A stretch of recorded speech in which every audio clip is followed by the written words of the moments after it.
अब राजनीतिक गहमागहमी चल रही है। उन लोगों को भी पता है कि सरकार गिर चुकी है, नई सरकार बनाने की तैयारियां चल रही है।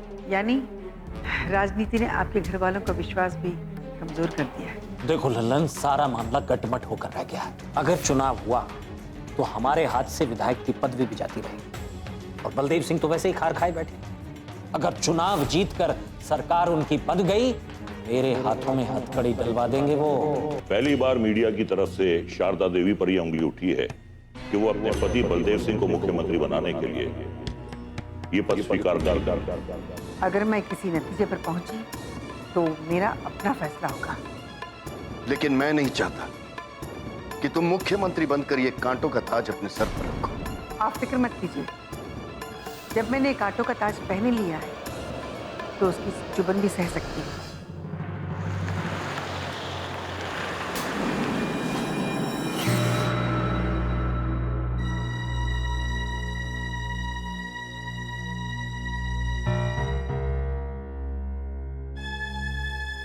नमस्कार मुख्यमंत्री जी। नमस्कार रजनी जी, आइए बैठिए।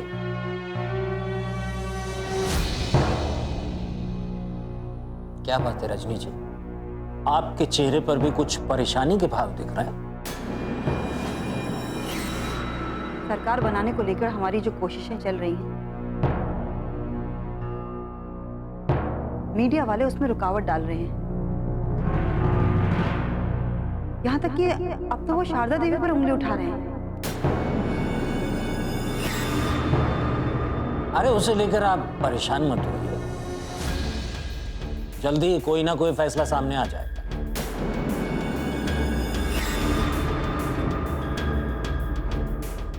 लेकिन खैर छोड़िए, आप ये बताइए कि आप भी राजनीति में हैं और सोचते भी बहुत दूर तक हैं। आप किस नतीजे पर पहुंचे? आपको क्या लगता है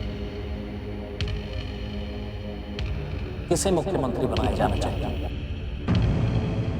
अच्छी तरह से सोच समझकर जवाब दीजिए रजनी जी, क्योंकि हर नेता मुख्यमंत्री नहीं बन पाएगा और अगर समर्थन नहीं मिला तो चुनाव की नौबत होगी। इसीलिए अच्छी तरह सोचकर जवाब दीजिएगा। आप किस नाम का समर्थन करते हैं?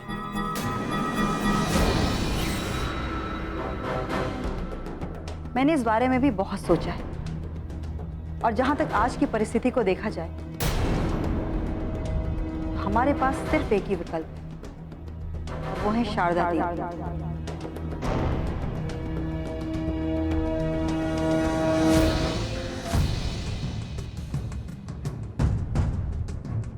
मानना पड़ेगा रजनी जी, राजनीति की बहुत अच्छी समझ है आपको। मैं भी इसी नतीजे पर पहुंचा हूं कि शारदा देवी को ही मुख्यमंत्री बनाया जाना चाहिए। जी। और उसके लिए हमें कुछ कदम उठाने होंगे, क्योंकि शारदा देवी अगर बलदेव सिंह के दबाव की वजह से मजबूर भी हो तो भी इस पद को स्वीकार करता।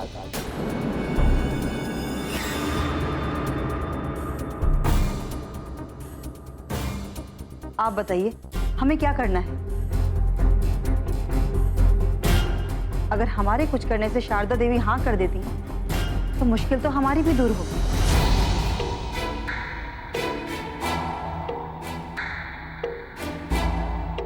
मेरी जानकारी में कुछ ऐसी सच्चाई है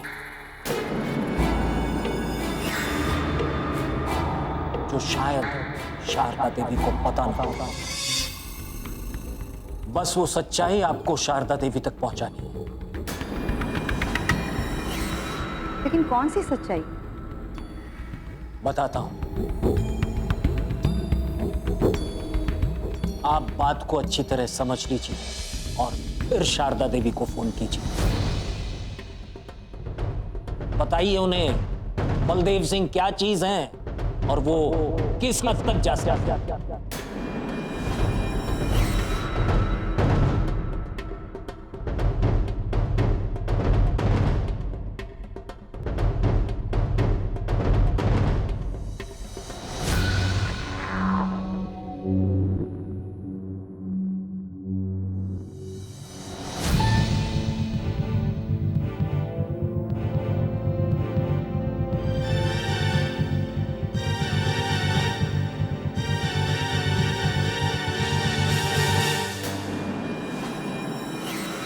माँ जी को संभालना होगा प्रदीप जी, क्योंकि माँ जी ने घर तो छोड़ दिया है, लेकिन बलदेव सिंह अब भी माँ जी के जज्बातों के साथ खेलने की कोशिश कर रहे हैं।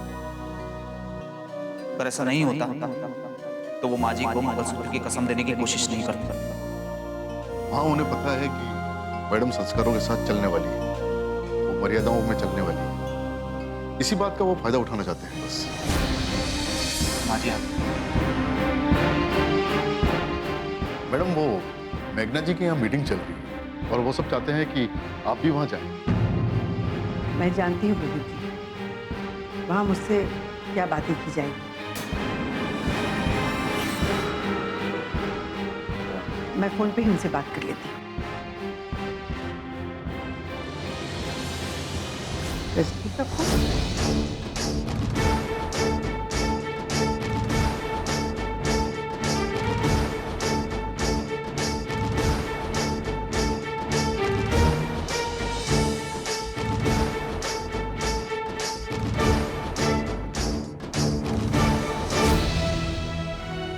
हेलो। नमस्कार शारदा जी। नमस्ते। कहिए, आपने किस लिए फोन किया? बस थोड़ी सी बात करनी थी आपसे। कई दिनों से मैं सोच रही थी कि आपको इस सच्चाई के बारे में बता दूं, ताकि आपको भी मीनाक्षी की मौत की हकीकत पता चल जाए। क्या? मीनाक्षी की मौत की हकीकत? हाँ, ये फोन डिस्कनेक्ट करने के बाद मैं आपको एक तस्वीर भेजने वाली हूँ,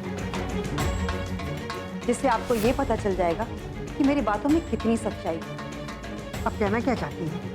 मैं जानती हूँ कि ये सच्चाई जानने के बाद आप कुछ कर नहीं पाएंगे, और करना भी नहीं चाहिए।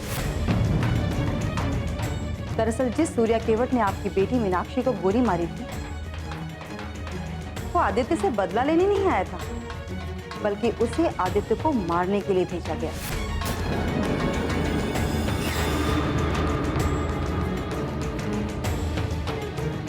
आपके पति और आपके बेटे राजवीर को यह अच्छी तरह से पता था कि अगले दिन आप मीनाक्षी और आदित्य की शादी शिव मंदिर में करवाने वाली है। इसीलिए एक दिन पहले ही सारा प्लान बना लिया गया और इसकी छानबीन ना हो, इसलिए सूर्या केवट को यह हिदायत दे दी गई थी कि काम पूरा करने के बाद वो अपने आप को पुलिस के हवाले करे। अगर सूर्या केवट को शिव मंदिर का पता नहीं होता तो वो तो वहां पहुंच ही नहीं पाता। एक दिन पहले सूर्या केवट ने आदित्य से झगड़ा किया, अपने आप को गिरफ्तार करवाया, ताकि पुलिस ये समझे कि सूर्या केवट की आदित्य से दुश्मनी थी। और अगले दिन सीधे पुलिस स्टेशन से निकलकर सूर्या केवट शिव मंदिर पहुंचा। वो वाकई आदित्य को गोली मारना चाहता था, लेकिन गलती से गोली मीनाक्षी को लग गई। अगर देखा जाए तो असल में आपकी बेटी की मौत का जिम्मेदार और कोई नहीं, आपका पति और आपका बेटा है।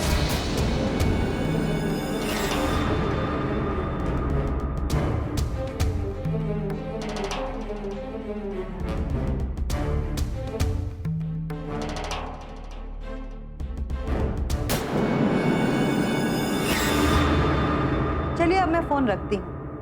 नमस्कार।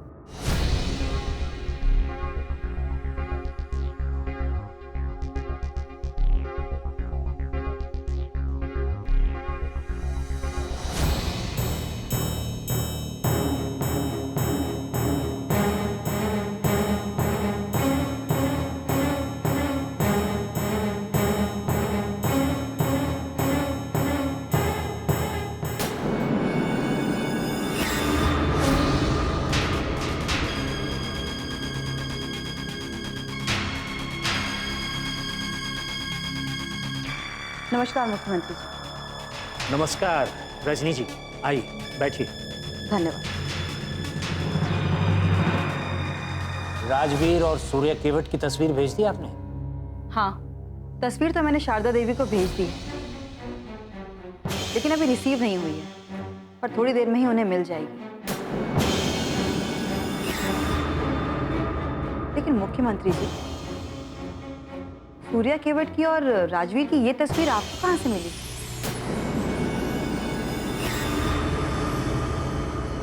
मैं मुख्यमंत्री हूं, आखिर कुछ तो बात होगी मुझ में। और राजवीर ने ही सूर्या केवट को वहां भेजा था, ये सारी कहानी आपको कैसे पता चली?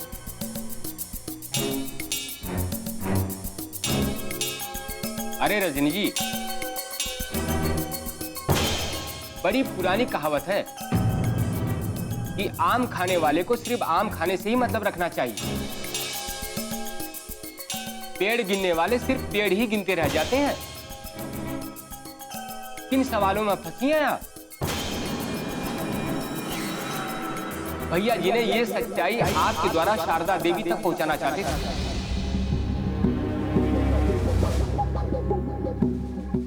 और ये सच्चाई आपने पहुंचा दी। अब देखना यह है लल्लन कि सच्चाई को जानने के बाद शारदा देवी पर क्या असर होता है। अपनी बेटी की मौत को वो आज तक भूल नहीं सकी हैं। और शायद ये सच्चाई उनके लिए किसी सदमे से कम नहीं होगी कि उनकी बेटी की मौत का जिम्मेदार उनका अपना पति और उनका बेटा है। शारदा देवी को अपने बेटे और पति से नफरत हो जानी चाहिए। यही तो मैं भी चाहता हूं लल्लन। शारदा देवी के दिल में जब बलदेव सिंह के खिलाफ नफरत होगी, तभी तो वो उस रास्ते पर चलेंगी जिस पर बलदेव सिंह उन्हें चलने नहीं देना चाहते।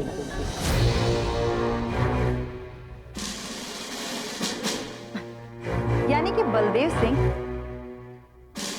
शारदा देवी को मुख्यमंत्री नहीं बनने देना चाहते, लेकिन अब शारदा देवी मुख्यमंत्री बनने के लिए हाँ जरूर करेंगी। अब देखिए उनकी रजामंदी आती कब तक है। अब तो बस इसी बात का इंतजार रहेगा।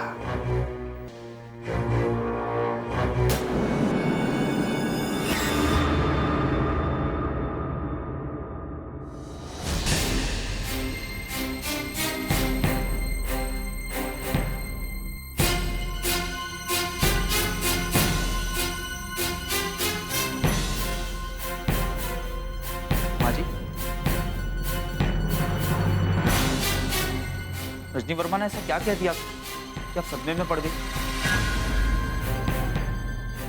क्या कह रही थी रजनी वर्मा?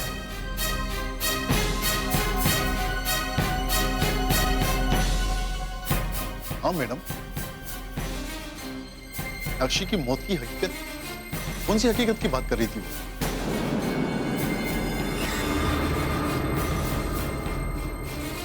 रजनी वर्मा कह रही थी सूर्य केवट आदित्य से बदला लेने नहीं आया था,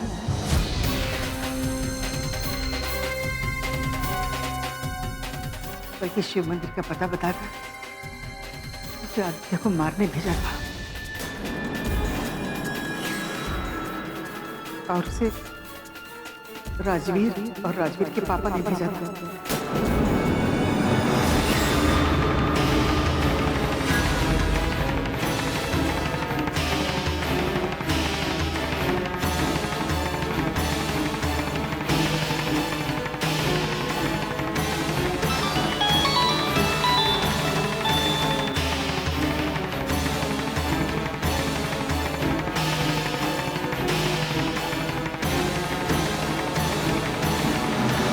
जीत उन्हीं की होती है जो अंतिम क्षण तक लड़ते हैं।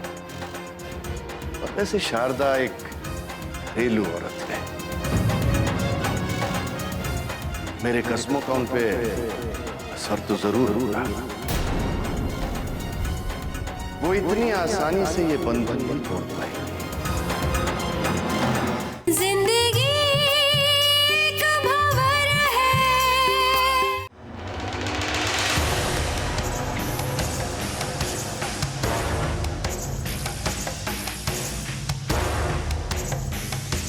ये देख,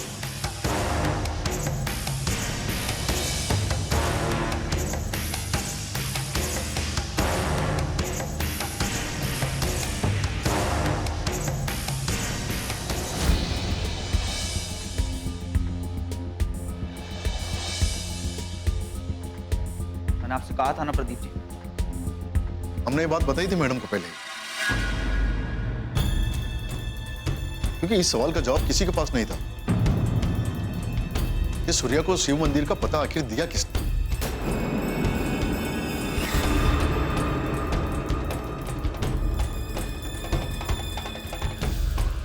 आपकी बातों से सोच में तो मैं भी पड़ गई थी। सोच भी नहीं सकती इसके पीछे राजवीर और उसके पापा का हाथ है। माँ जी, अब तो ये बात साफ हो गई है ना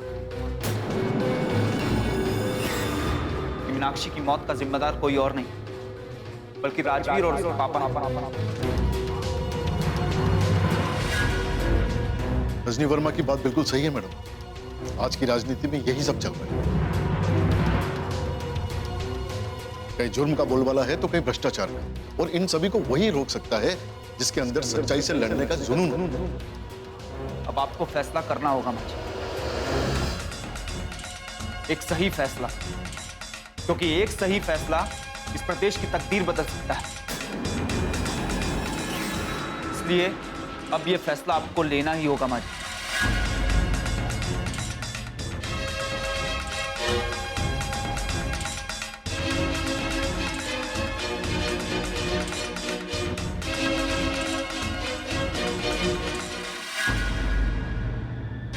मेरी जो राजनीति थी वो एकदम साफ थी। मैं राकेश झा और अपने सारे समर्थकों के जरिए अपना खेल खेल चुका था, क्योंकि मैं अच्छी तरह से जानता था कि ऐसा कोई नहीं है जिसे पार्टी मुख्यमंत्री के पद के लिए सामने लाए और उसे समर्थन मिले। लेकिन शारदा ने मेरा सारा खेल बिगाड़ दिया। लेकिन पापा अब होगा क्या?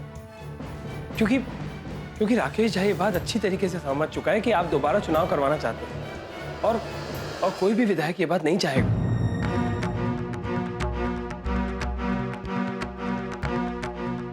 यही तो मेरे परेशानी की वजह है राजवीर। शारदा का नाम सामने आते ही जिस तरह सरगर्मियां बढ़ी और जिस तरह हर बात मीडिया के जरिए लोगों तक पहुंची है, मैं तो ये सोच रहा था कि जब तक सारे विधायक समझ पाते राजनीति का ये मंच बदल चुका था। आपकी सारी रणनीति शारदा देवी जी की वजह से बिगड़ी हुई है, और पार्टी में अभी भी उनको मुख्यमंत्री बनाने की बात चल रही है। मैं ये कहना चाहता हूं कि क्या आपके पास कोई ऐसी तरकीब है जिसे राकेश झा और उनके समर्थक शारदा देवी को समर्थन ना दें?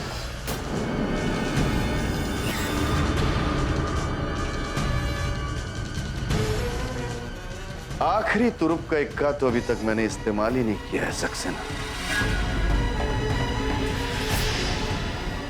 उसका इस्तेमाल मैं आखिरी में करूंगा, लेकिन फिलहाल जरूरी यह है कि शारदा अपने इनकार पर अड़ी रहे। लेकिन पापा, मीडिया में इसी बात को लेकर एक प्रोग्राम चलाया जा रहा है। उसमें यह दिखाया जा रहा है कि मां आपको मुख्यमंत्री बनाने के लिए ये पद स्वीकार नहीं करना चाहती।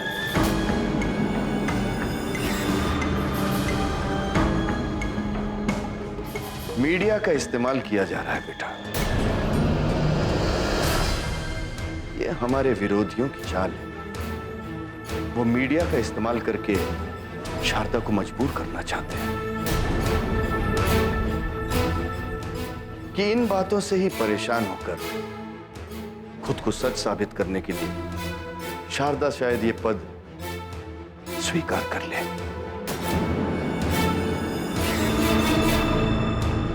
सर, आप क्या सोच रहे हैं? आपकी आगे की रणनीति क्या होगी ये आप ही जानते हैं, लेकिन हमारा भरोसा तो टूटता जा रहा है। सक्सेना जी, मायूस मत होइए। जीत उन्हीं की होती है जो अंतिम क्षण तक लड़ते हैं। और वैसे शारदा एक घरेलू औरत है। मेरे कस्मों का उन पे असर तो जरूर रहा। वो इतनी आसानी से ये बंधन नहीं तोड़ पाएगी।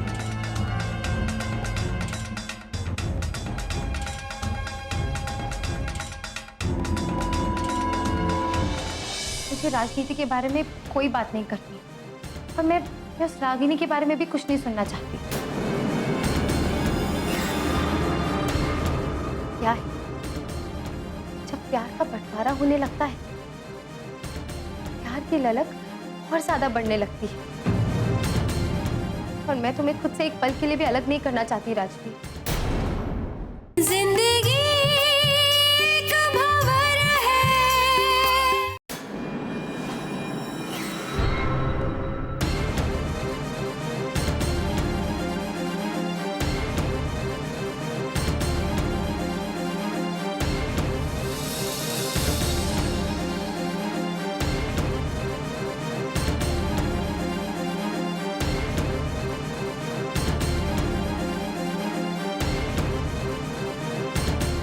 राजवीर, ख्वाहिशें सिर्फ तुम्हारे दिल में नहीं पलती, ये भी कुछ ख्वाहिशें हैं, कुछ खुशियां हैं। लेकिन अब मेरी सारी खुशियां सिर्फ तुमसे हैं, मेरी सारी ख्वाहिशें सिर्फ तुमसे। तुमसे एक पल के लिए भी अलग नहीं होना चाहती।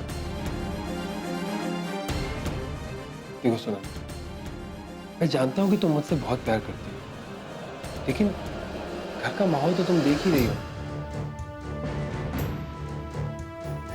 राजवीर, मुझे राजनीति के बारे में कोई बात नहीं करनी और मैं उस रागिनी के बारे में भी कुछ नहीं सुनना चाहती। क्या है, जब प्यार का बंटवारा होने लगता है, प्यार की ललक और ज्यादा बढ़ने लगती है। और मैं तुम्हें खुद से एक पल के लिए भी अलग नहीं करना चाहती राजवीर। इस हालात तक तुमने ही मुझे पहुंचाया है। देखो सुना, तुम राजनीति के बारे में बात नहीं करना चाहती, लेकिन घर में तो उसी बात की हलचल मची है। अब पापा हॉल में बैठ के सक्सेना जी के साथ आगे की रणनीति बना रहे हैं। तुम रुको, मैं अभी आता हूं। लेकिन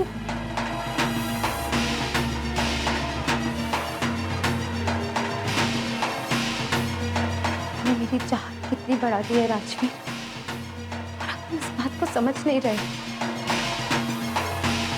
कि तुम उस रागिनी के पास ही गए।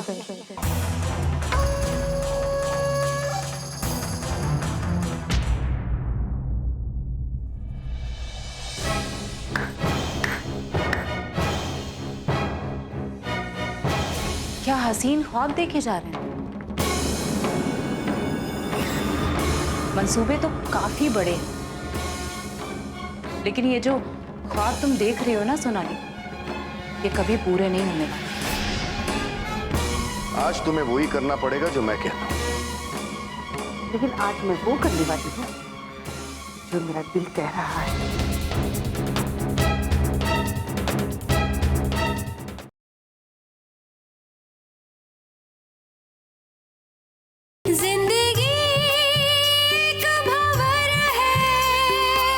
मानना पड़ेगा रजनी जी, राजनीति की बहुत अच्छी समझ है आपको।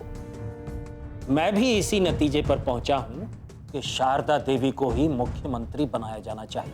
नमस्कार शारदा जी। कई दिनों से मैं सोच रही थी कि आपको इस सच्चाई के बारे में बता दूं, ताकि आपको भी मीनाक्षी की मौत की हकीकत पता चल जाए। क्या?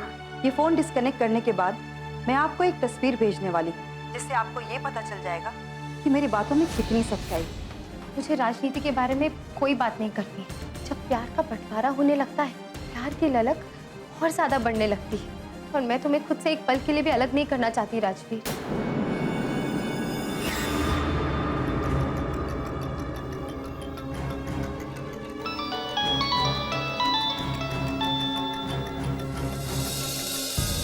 हाँ सोनाली, बोलो क्या बात?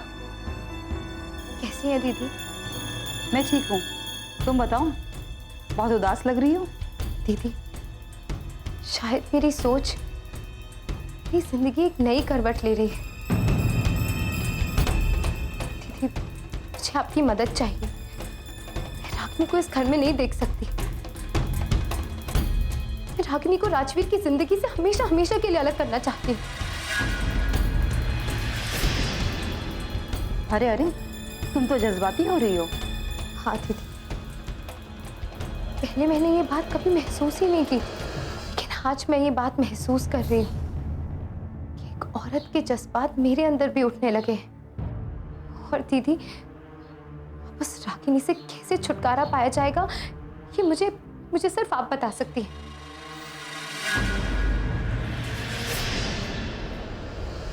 देखो सोनाली, राजवीर तुमसे प्यार करता है और रागिनी को राजवीर की जिंदगी से दूर करने का और कोई दूसरा तरीका हो ही नहीं सकता। तुम राजवीर को मजबूर करो कि वो रागिनी को तलाक दे दे। यहाँ शादियां होती हैं तो तलाक भी तो होते हैं।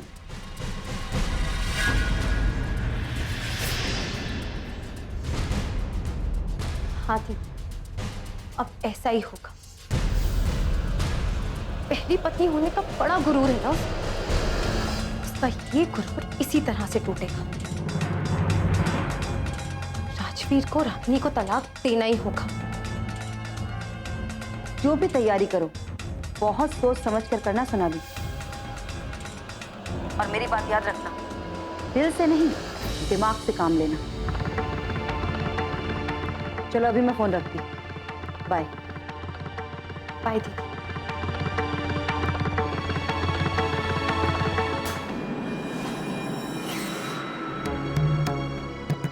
सूर्य केवल आदित्य से बदला लेने नहीं आया था, बल्कि शिव मंदिर का पता बताकर उसे आदित्य को मारने भेजा था और उसे राजवीर और राजवीर के पापा ने भेजा था।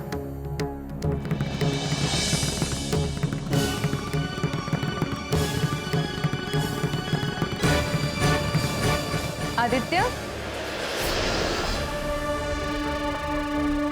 अरे निधि, तुम कैसे हो? तुम्हें तो मेरी याद आती ही नहीं ना? अरे नहीं नहीं निधि, याद तो आती है। कैसे मान लूं याद आती है? एक फोन किया तुमने, अगर याद आती तो कम से कम एक फोन तो कर लेते। अरे नहीं नहीं निधि, सच में मैंने याद तो किया। हाँ लेकिन मैं तुम्हारे करीब आना चाहती हूँ और तुम्हें इस बात का एहसास है।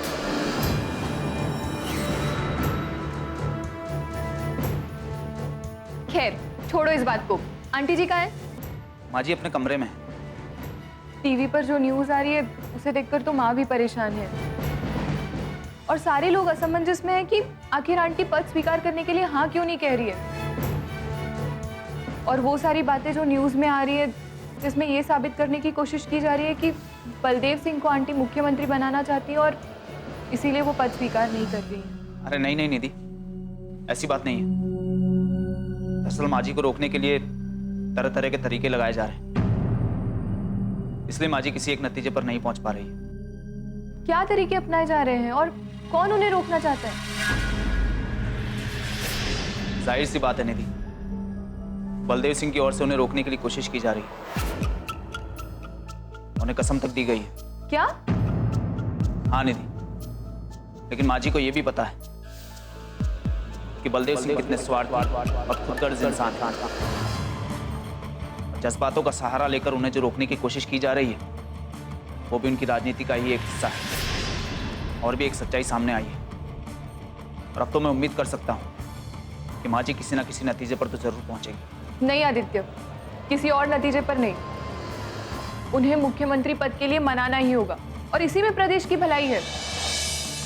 और वो सारी सच्चाइयां जिनके बारे में तुम कह रहे थे वो सब क्या है? दरअसल निधि, मीनाक्षी की मौत एक बहुत बड़ी साजिश थी, और अब ये सच्चाई सबके सामने आ चुकी है कि सूर्या केवट को मुझे मारने की जिम्मेदारी दी गई, क्योंकि बलदेव सिंह मीनाक्षी की शादी अपने राजनीतिक फायदे के लिए कराना चाहते हैं। गलती से मीनाक्षी मारा। शायद इसे ही कहते हैं राजनीति और अपराध का गठजोड़। आज अपनी राजनीति को चमकाने के लिए लोग अपराध का सहारा भी लेने लगे। वैसे उसे सुपारी दी किसने थी? बलदेव सिंह ने? नहीं, राजवीर।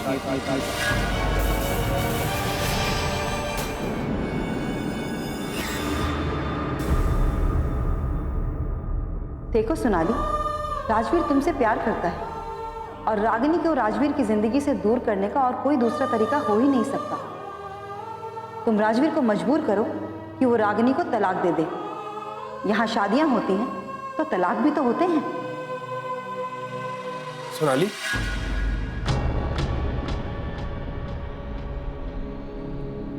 सोनाली, सोनाली, ये छोटी छोटी बातों में तुम मायूस क्यों हो जाती हो? ये मायूसी भी तो तुम्ही ने दी है राजवीर।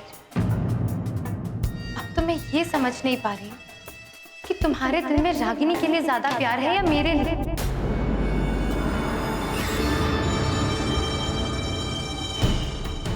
देखो सोनाली, तुम मेरी मोहब्बत हो और रागिनी मेरी मजबूरी है। मजबूरी इसीलिए क्योंकि वो मेरी पत्नी है। बस मजबूरी को क्यों ढोना फिर? मजबूरी है इसीलिए तो ढो रहा हूं।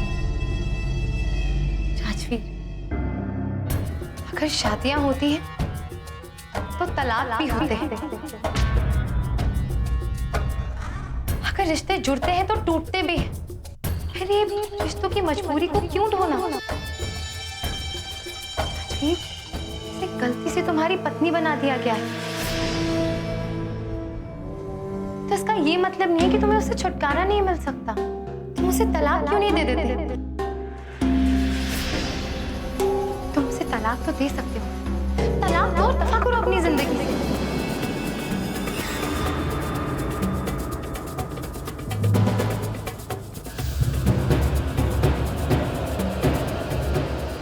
वाह वाह वाह।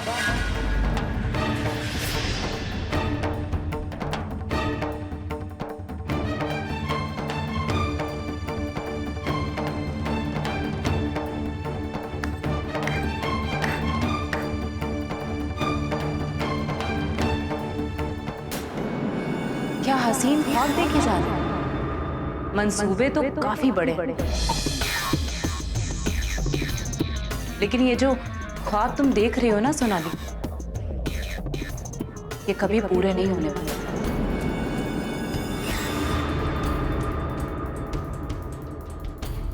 क्यों पूरा नहीं हो सकता? राजवीर की तुम्हारे साथ शादी हुई, और अगर शादियां होती हैं तो तलाक भी होते हैं। और अगर राजवीर तुमसे प्यार नहीं करता, तुम्हें पसंद नहीं करता, तो तुम्हें तो खुद यहाँ से मुंह चुराकर भाग जाना चाहिए।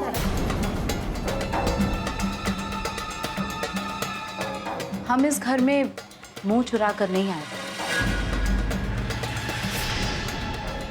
तुम इस घर में मुंह चुरा कर आई। नाजायज रिश्तों का सहारा लेकर जबरदस्ती रिश्तों को जोड़ने की कोशिश तुमने की, इसलिए शर्म तो तुम्हें आनी चाहिए कि किसी और के पति पर डोरे डाले बैठी। रागिनी, चिल्लाओ मत।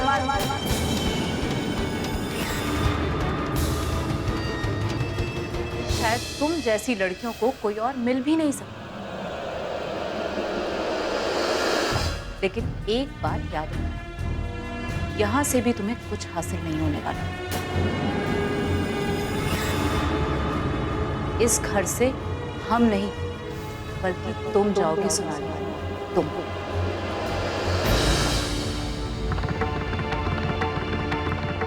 तुम चुप क्यों बैठे? बोलते क्यों नहीं हो ऐसे कि इस घर में किसकी क्या औकात है?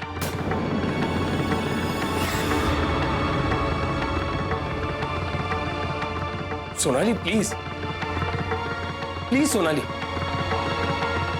राजवीर, तुम कहते थे ना कि ये इस घर में माची की पसंद बनकर आई है, तो फिर ये यहाँ क्या कर रही है? चली क्यों नहीं जाती उन्हीं के पास?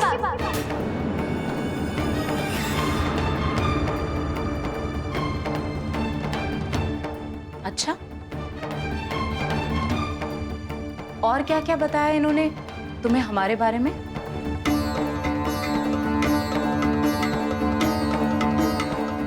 वैसे तुम्हें पता होना चाहिए कि राजवीर हमारे पति हैं और हमें किसी और के साथ नहीं, बल्कि राजवीर के साथ ही रहना। और तुम्हें इनसे बात करने का हम जो मौका दे देते हैं ना, उसके लिए तुम्हें हमारी मेहरबानी समझनी चाहिए।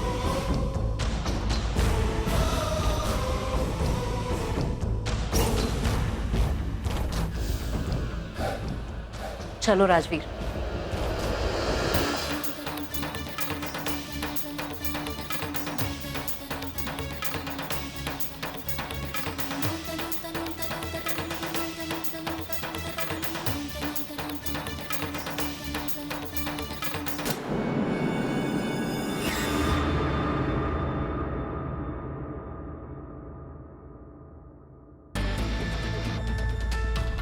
नमस्ते सर।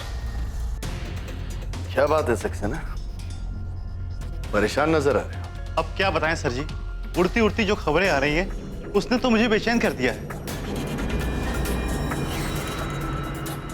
ऐसी क्या खबर है? देखिए सर जी, जिसको एक बार नाम और शोहरत मिल जाती है, फिर वो अपनी बुराइयां और बदनामी बर्दाश्त नहीं कर पाता है।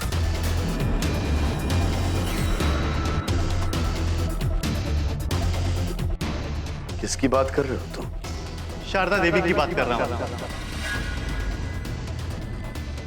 ये तो आप मानेंगे ना कि पूरे प्रदेश में उनका नाम हो चुका है, जनता में उनकी एक अलग छवि बन गई। अब मीडिया में ये कह करके उनके ऊपर उंगली उठाई जा रही है कि वो आपको मुख्यमंत्री बनाने के लिए खुद मुख्यमंत्री नहीं बनना चाहती है।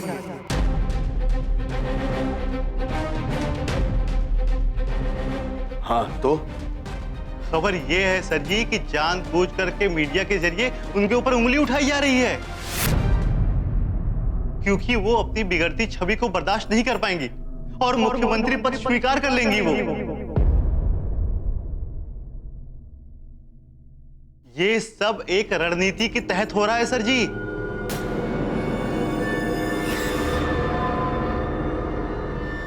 सक्सेना, समझना तो पड़ेगा कि शारदा के दिमाग में अब क्या चल रहा है।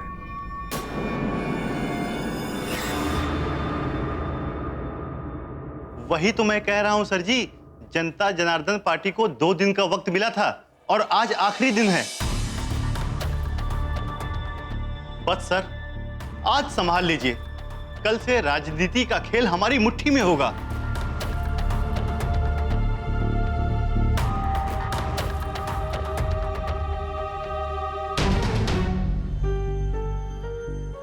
हे भगवान, मैं आपका निर्णय जानना चाहती हूँ।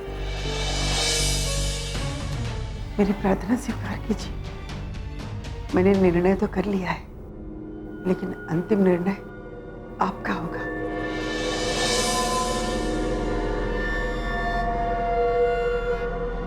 देखते हैं आप क्या निर्णय देंगे।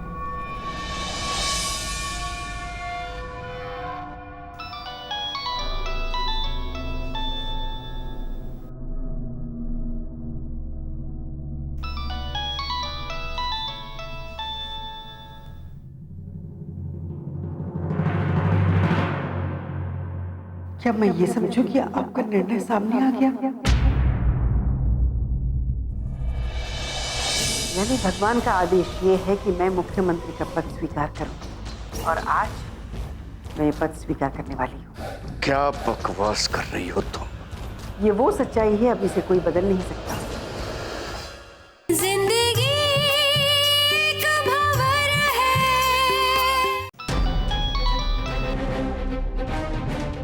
हेलो, क्या चल रहा है शारदा?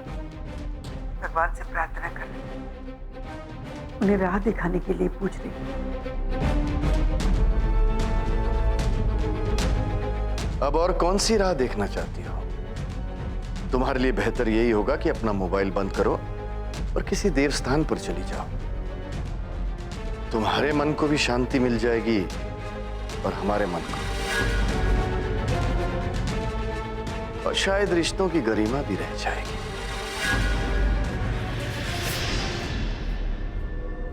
आप ये कहना चाहते हैं ना, आज मुख्यमंत्री का नाम देने का आखिरी दिन है और कोई मुझे मनाने की कोशिश भी ना कर सके, इसलिए मुझे मोबाइल बंद करके किसी देवस्थान पे जाने के लिए कह रहे हैं।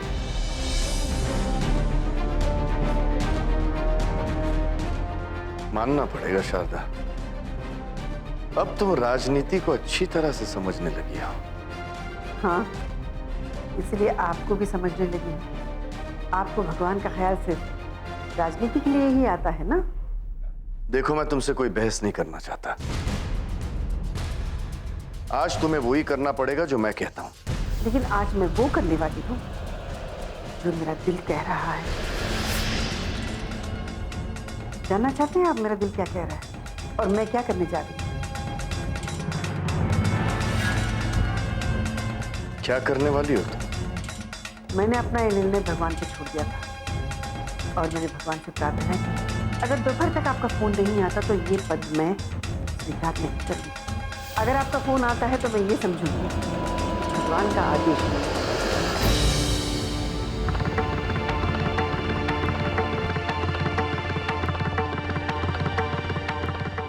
और देखिए ना, आपका फोन आ गया। यानी भगवान का आदेश ये है कि मैं मुख्यमंत्री का पद स्वीकार करूं और आज मैं पद स्वीकार करने वाली हूं। क्या बकवास कर रही हो तुम? ये वो सच्चाई है, अब इसे कोई बदल नहीं सकता। मैं पद स्वीकार करूंगी और मुख्यमंत्री पद की शपथ भी लूंगी।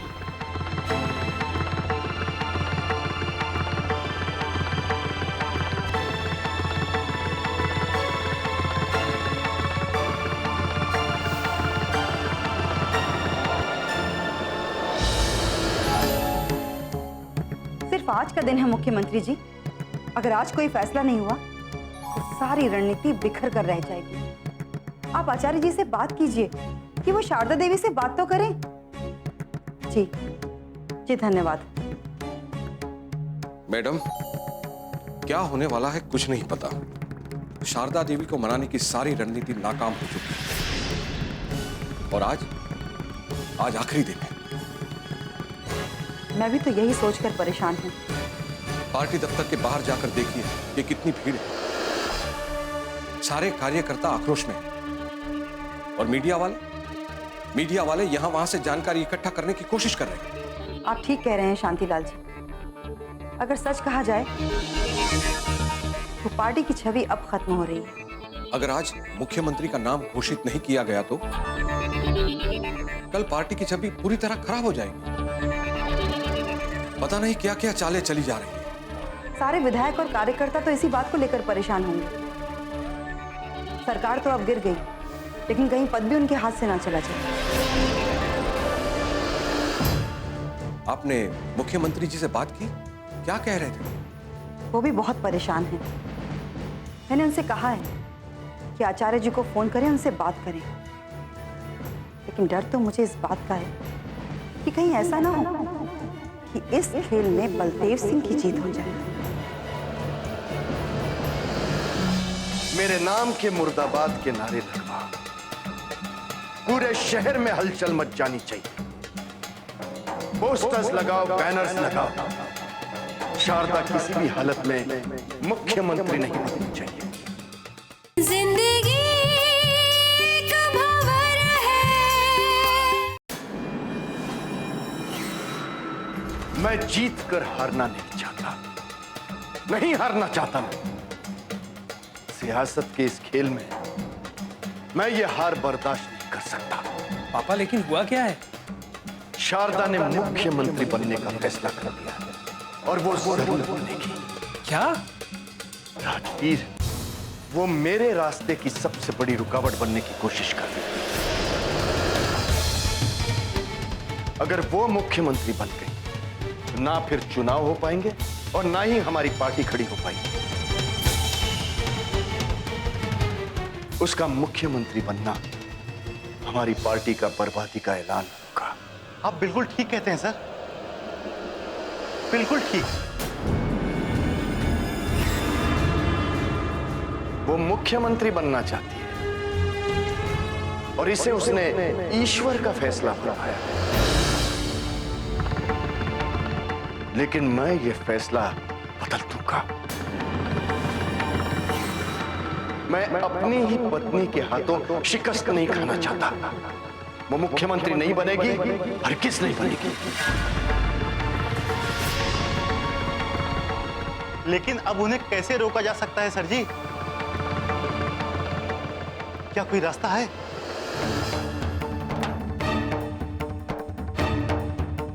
शहर में हड़ताल करवा लो, रैली करवा लो, गली गली में जुलूस निकालो, जगह जगह कार्यकर्ताओं से कहो कि वो भूख हड़ताल पर बैठ जाए। हर तरफ शारदा के मुख्यमंत्री बनने का विरोध होना चाहिए, खिलाफत होनी चाहिए। मेरी इस बात पर तुरंत अमल होना चाहिए सक्सेना, तुरंत। जी सर।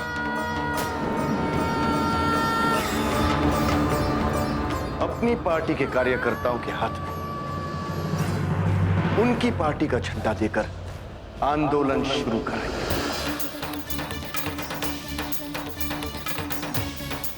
मेरी खिलाफत कीजिए, मेरी बुराई करवाइए।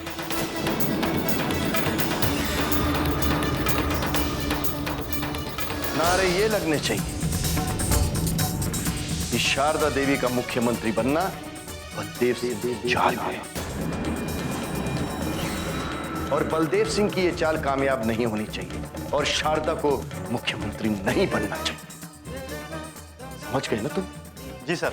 मेरे नाम के मुर्दाबाद के नारे लगवाओ, पूरे शहर में हलचल मच जानी चाहिए। पोस्टर्स लगाओ, बैनर्स लगाओ, शारदा किसी भी हालत में मुख्यमंत्री नहीं बननी चाहिए।